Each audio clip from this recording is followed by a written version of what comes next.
Hello, this is Mike, NoStressMike.com, reporting to you from China, Kunming, China. But anyway, I've been asked about buying property in foreign countries. Okay, now I know, I think differently than most people, but I've experienced a lot, and we're going to start with the idea of owning property.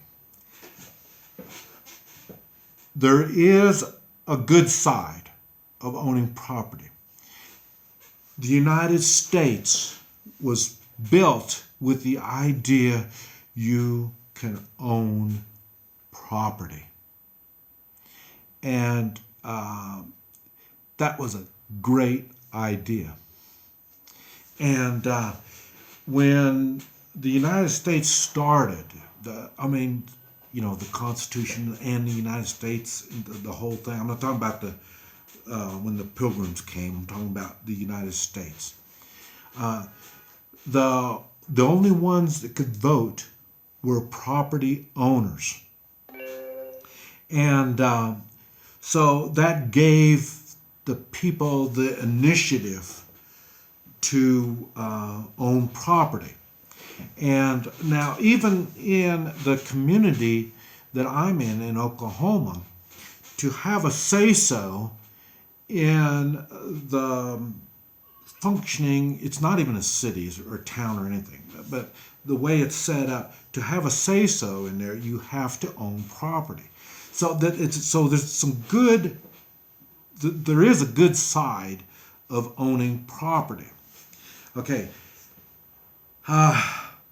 It hasn't worked for me. Okay, so we're going to, the good part of owning property, that's all I have to say about the good part of owning property.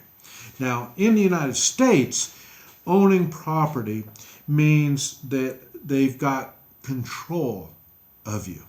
You notice everything, the first thing they ask you is your address. Where do you live? That's the first thing. I never thought that much about it until I came to China. And now the Chinese government wants to know exactly where you live. And without that knowledge, they go plumb crazy. So now I personally don't have an address where I live. That's why I use my passport for ID. There's no address on your passport. It says, the passport says I'm an American citizen. And that's what I use in the United States. But I use it all the time. But in the United States, I use my passport. The only time that I would use anything other than my passport is if I'm driving and they pull me over for whatever reason. And I use a driver's license that shows that I am legally driving. But if I'm not driving, I don't use anything other than my passport. Okay. When you own property or have an address, there's a way, that's a way of controlling you. Okay, now, I know you've probably thought, boy, Mike, this is more complicated than you were thinking. And it is.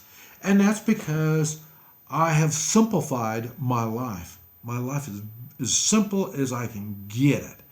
And I had a wife of 41 years that helped me.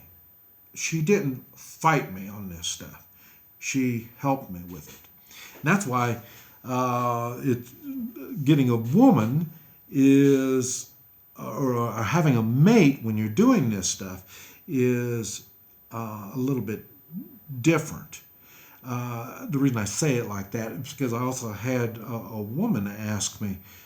She's wanting to move and relocate and simplify her life, and she doesn't have a mate, and she's at an even worse advantage because outside the United States, it's the United States is an equal rights place. There's very few places that are equal rights places, and but anyway, okay, back to owning property, and like I say, they were asking about owning property in foreign countries. Okay, and this applies to me, it applies the same thing whether a foreign country or in the United States. Okay, I don't like owning property. I like the idea of renting or working out something with others. Let somebody else own the property. Ownership of stuff is one motivation for a lot of people. They like to own things. You have people that are control freaks. They like controlling things and stuff like that. Now, see, that doesn't always apply with the property and stuff. Because, like I say, my friends, I don't have any. I don't have any control freak friends because it's not control. But I have a lot of friends that want to own things. And I learned a long time ago, you cross a line and you don't own things, things own you. Okay, my life is simple. I don't have anything that owns me. I know some of you think I get kind of crazy with the gold and silver. And I've even had people, accuse me of, oh, I worship gold and silver. I mean, you're way off. I own it. It does not own me. I mentioned I have it buried in different places. So, if I lose some of it, I don't give a damn. So it's not that big of a thing to me. I have it for security. So I don't care what happens to the dollar. I don't care if the computer's internet goes out or, I don't have digital money.